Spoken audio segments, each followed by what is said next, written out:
Mesamo akwa abayeda say so gusu hwebedwam. In fact, every by 5:30 ebepem sampempen so e gusu aka ye ho na wo hwe ye. Eda say channel na doso na so what usi Adom TV na abehwe ye. Ni sopa na braso say ye twetwe nkomo. Wonim say when it's a cocktail show bibia bi wom bi. Ai enti age ye ne awie ni akọ bobo awie ahwe agokansie mu nsem awie no. Braso say ye hwa apomudin so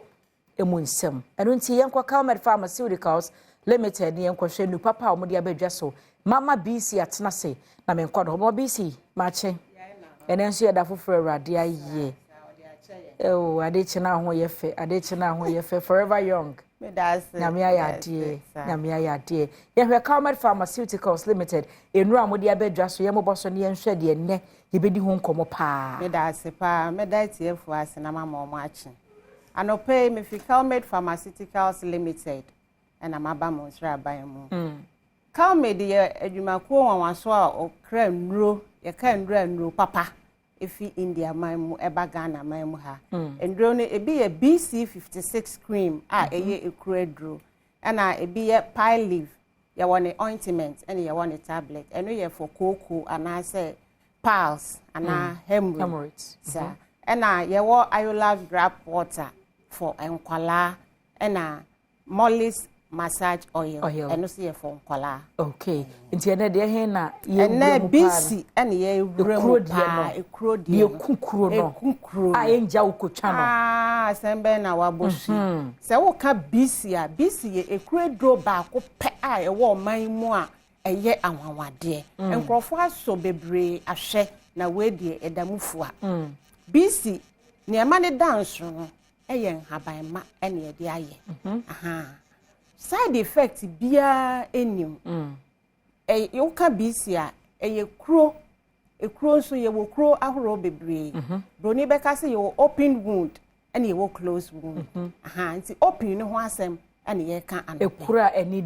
da ho a wo di wani ehu se ekuro ni ekuro yen ka se bibi atwa bibi a ehye anase wahyehe anase wo kuro bi a ayekusi kuro a enwu broni beka so slow healing wound anase diabetes asitire yare wanya bi ana ekuro atu eno no enye so obi na atu aduro sa na yare ne tie kuro tu a wa ma wani anko ho a ye betwa woni padua na akwa ho no mo de ato atwene wo konya sa sika no wo he de akoye amputation entwen masa amre ne ma nti sa kuro no ho asa na sa wo ye operation na surgery a ekuro no akoye bibie wo ho a entimi ngu eno na wo de BC ka na pe ba bi afa ti BC de wo ka BC ana wo bo edrodi ya so nro ni bebre ahwe memi wo ekuro edan mu ho no mo omo de bebre aba wei ene ya gie atum enti sei na edro ni tie wo a ekuro da wo nua bi nan ho ana se ni nipadua na kwa be bia kona kope BC56 Kelmed na akofa aba odi fi India man mu na de aba o man mu ha side effect bia ni ho BC no eye adwuma obeka se asoro abofo na ye ho adwuma se me kasa na me pa kire se BC betwetwe ensuo na ewo kuro no mu no sebi ekuro na apro a ayete se esoro awo ase aye peche ti se nantwi bin da bi BC be wai ni nyina fi watwetwe ensuo no na eyiyi nia apro na efiri ho no mo a na a building new tissues na se BC nya nkrofo adroi bia wo de tukura ni a na eku ani no so na ase na efum mu na etete ekuro ne timi kwa akwato dompe no nya no bia ebe kum kuro na firi ase achimu nsuo ma na sone na amoa no se de ya wo ka no mame se ekuro no edidi mu akoka dompe a ai doctor phone declare amputation per BC56 ebekwa ko build tissues no build tissues na emwa kuro no na etwetwe nsuo ni free mu ebe moa na kuro na ewu a enja etwa bia kuro ni beka se skull enja bi na wo be hu wede no beka se na me koye plastic surgery na de BC na ye adwuma sa ene sika ni ho entwen emma sa amre ni nu especially eye nuano mo a omo da faako a omo ntimi ntene omo ho bed sore kona ko pebi na fa ye BC no ewo properties bi wo mu a se wo use a ebo infection ho ban ye fra bibi inflammatory san was our properties no makro no ho sa nti wo use nyina onya benefit bebre eno na ma yenye BC no dance no amanfo de na omode baaye no wo ye kra na ekro no ho no na 18 suo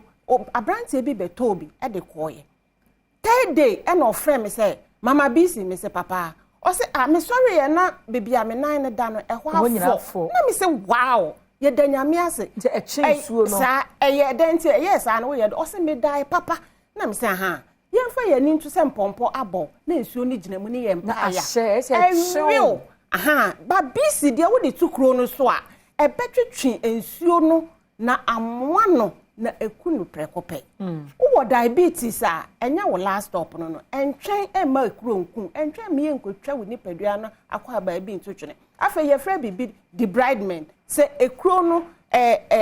nia apro no ebeda ani a wo nketu ama ye be refer wa akokese mu wo ne ye be kwa akwa debridement eno so ye de wo ko theater sabi wo se ska no entwen fa BC etoso Kelmed wabo ayon fa BC 56 etoso wo de to so a ebeyiye ni apropro ni nyina efi ho no na fe ayekro no ho adwuma twetwe nsuo ni nyina moa no ye kan ye ni mu ne ye kan o bebre abetwa mukọ na BC de edamufo a ya yuso hospitals akese ni nyina yusu enketu ni nyina yusu omo aba ye conference aye ho bibia wie Ghana aban agiatumu enye edro bi a ehye sabe sumi ase eno nti ne ye de aba adom de mo amunim ye sa enti kona kope BC 56 se ye ka BC a eye dra eyi kuro firi ho kura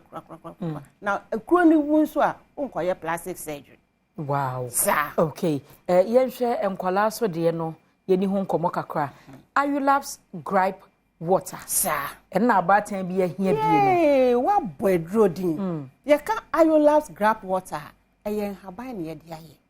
wo hu a eni ye kroji hwehwehwem wo de ma wo ba na obo nanum to ti se wanya alewa odi no Ayulabs ho adwuma no bo nkwala se akwala no ne yefu hye abatan ya wi nkrofo besrasra ye odi no fo ne ma akwala no na wo hwe baabi no wo twen frama wo be hu na ne yefu ahye anadwo wo be den ada untimi na akwara be susa sa nti wo di bi ma no a ebe yi sa frama ne nyina gas ne nyina efri ne mu afi ne fruma no edan a no eye omo ya chese wo de mana broni be ka se colic pain wo de mana sa ya wo ne nyina efri ho afi so ne sen sa ofifisi a ajana nketenkete ebe yi na efri ho ya yusu ehu ye se ya wa ahye ye ho ebinimu nim yen asama ye kan omunim ya wa ahye ye ho ya yusu bi ye de bia ma sebe omu timi ento ama akoyusu edi ho adanse emre bi be bai ye be frefre omu ama edi ho adanse oba time na se emma sa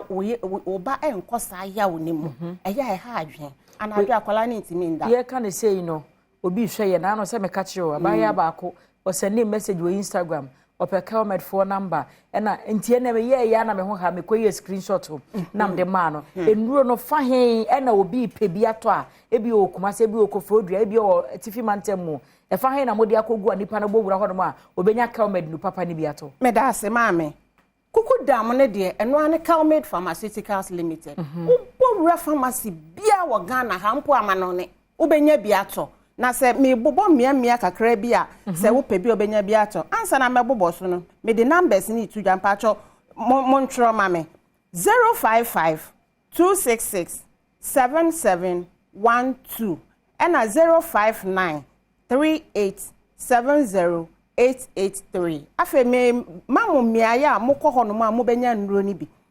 tudu ebe ye nuanom kramofo asore dan no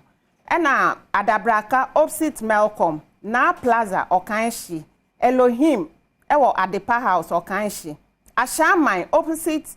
Menya Krobo Rural Bank ena Madina opposite Melcom Kofodua Fodie ni Gapsin Pharmacy Bano Pharmacy ena Sunyane Green Light Pharmacy Mose Pharmacy, 6 Stars Pharmacy, and we Sunyani, ye call Cape Coast, Buse Pharmacy, Sankotex Pharmacy, Pena Herbal Shop, and Ashi Pharmacy, ye call Kumasen Swa, Costa Pharmacy, and Freddie Mens. Okay. Sir. Okay. Numbers Pharmacy bia urawa ubenya biato. Numbers ni bia na yenko. Numbers ni ye 055 266 7710 and 059 28